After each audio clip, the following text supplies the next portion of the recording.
பயந்து கர்த்தரின் தூய வழியில் பணிந்து நடப்போன் பாக்கியவான். பயத்துடன் கர்த்தரை சேவியுங்கள், நடுக்கத்துடனே களி கூறுங்கள் என்று சொல்லி 2 சங்கீதம் 11 வசனத்தில் நாம் வாசிக்கிறோம். இன்றைக்கு கர்த்தருக்கு பயப்படுகிற பயம் நமக்குள் இருக்கிறதா?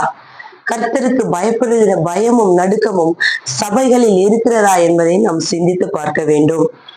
பயத்துடனே கர்த்தரை சேவியுங்கள் என்று வேதம் சொல்லுகிறது. அநேகர் துணிகரமான பாவங்களை செய்து ஆலயத்துக்கு கடந்து வருவார்கள். ஆனால் இன்றைய காலகட்டத்தில் ஆலயங்களிலே துணிகரமான பாவங்கள் நடந்து கொண்டு இருக்கிறது. நாம் ஜாக்கிரதை உள்ளவர்களா இருக்க வேண்டும். வேதம் சொல்லுகிறது, அவர் பாவத்தை வெறுக்கிறவர், அவர் எரிச்சலுள்ள தேவன் என்று வேதம் சொல்லுகிறது.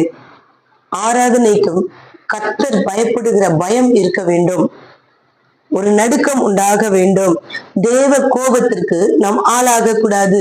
தேவன் விரும்பாததை நம் சபைகளில் செய்யக்கூடாது. தேவன் விரும்பாத காரியத்தை சபைகளில் நாம் கொண்டு வரக்கூடாது.